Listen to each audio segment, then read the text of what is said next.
कन्हैया और इसका परिवार एक गरीब तबके से ताल्लुक रखता था, जहाँ खाने का जुगाड़ ही बड़ी मुश्किल से हो पाता था, वरना इन्हें दूसरों के आगे हाथ फैलाना पड़ते थे। कुछ महीनों के बाद दिसंबर का महीना लगता है, जहाँ बहुत कड़कड़ाती ठंड पड़ती है और बर्फबारी शुरू हो जाती है। बर्फबारी के कारण आसपास के इलाकों में बर्फ जम जाती है।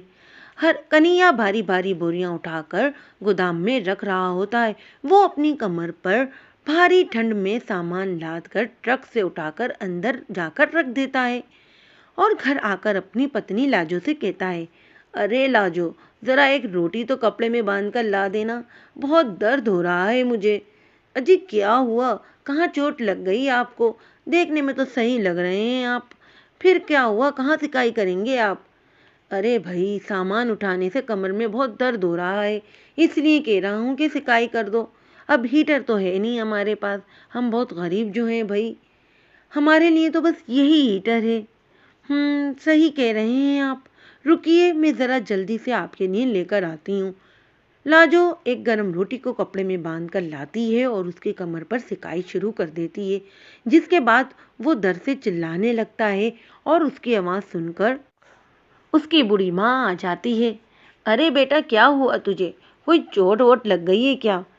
अपनी माँ को फिक्रमंद देखकर वो कहता है, अरे आप चिंता मत करो माँ, मैं बिल्कुल ठीक हूँ। बेटा, तेरी पगार कब आएगी? 1 महीना होने वाला है, बस 2-3 दिन बचे हैं। तू ऐसा करके एडवांस मांग ले। बहुत ज़्यादा ठंड हो रही है, ऐसी झोपड़ी में तो और भी ठंड पड़ रही है। तू इनसे पैसे लाकर थोड़ा सा इस झोपड़ी को मजबूत करा दे और 2-4 कंबल ले आ हम सब के लिए।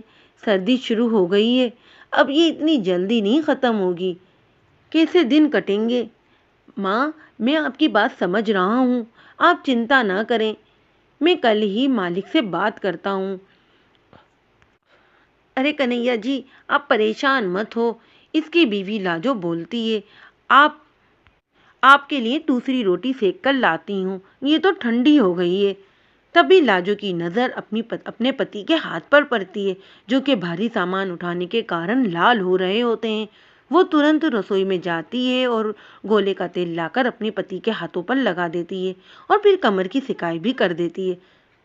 राशन न होने की वजह से वो गरीब परिवार थोड़े से दाल चावल की खिचड़ी बनाकर आपस में थोड़ा थोड़ा सा खाकर सो जाते हैं, जिसके बाद तेज ठंड और तूफानी हवाओं की वजह से उनकी झोपड़ी का छत उड़ जाता है, जिसके बाद सारी ठंडी हवा और बर्फ उनके झोपड़े में घुस आती है। ठंड बहुत ज़्यादा बढ़ जाने की वजह से सबकी आंख खुल जाती है। तभी लाजू की 7 साल की बेटी इससे कहती है, माँ, मुझे बहुत ठंड लग रही है, मुझे कोई कंबल दे दो। मुझे तो बहुत नींद आ रही है, पर इतनी ठंडक में मैं सो नहीं पा रही हूँ। अपनी बेटी की बात सुनकर सरला दुख से बोलने लगती है, हे भगवान, हम गरीबों पर कितनी ठंड की लहर बरसाएगा तू? हमारे गुसर बसर की छत भी छीन ली है। इस तूफान में मेरी बेटी ठंड से सुकड़ रही है, अब क्या करूँ मैं? मेरे पास तो कोई और कंबल भी नहीं है। लाजू की बात सुनकर जानकी बोलती है, लाजो बहू, तू ऐसा कर, मेरा कंबल रूही को उड़ा दे, कहीं उसे ठंड की वजह से बुखार ना हो जाए। पर माँ जी, आप भी तो कमज़ोर हैं, आपको भी तो ठंड से बचना ज़रूरी है। बहू के मना करने पर भी जानकी पोती को कंबल उड़ा देती है। अपनी माँ को ठंड से ठठरता हुआ देखकर कन्हैया ठंड ठंडक और बर्फबारी में निकलकर किसी टेले से दो बोरियां उठाकर लाता है और अपनी माँ और पत्नी को उड़ाकर कहता है, आप दोनों ये ओढ़ो, बहुत मोटा है ये, इससे आपको ठंडक नहीं लगेगी। और आपका क्या होगा? लाजो बोलती है, आपको भी तो वैसे ही कमर में चोट लगी है। अरे मेरी चिंता मत करो, ये सज़ा है मेरी। अगर कुछ अच्छा काम करता तो अपने परिवार को इस हाल में नहीं रखता। इस ठिठरती ठंड में और अपने टूटे फूटे घर में वो परिवार बड़ी दिक्कत के साथ रात काट लेता है। अगले दिन हरिया काम पर जाता है और अपने मालिक से कहता है, सेठ जी, घर में बड़ी दिक्कत आ गई है, आप मुझे थोड़ा सा एडवांस पैसा दे दीजिए और मेरी पगार में से काट लेना। कल रात ठंड का इतना तूफान आया कि झोंपड़ी तस से मस हो गई है। अगर आप पैसे दे देंगे तो मैं अपनी झोंपड़ी को थोड़ा ठीक करवा लूँगा। मेरी झोंपड़ी बहुत ही टूट रही है, मैं इस झोंपड़ी में अपनी माँ और पत्नी को कैसे रखूं?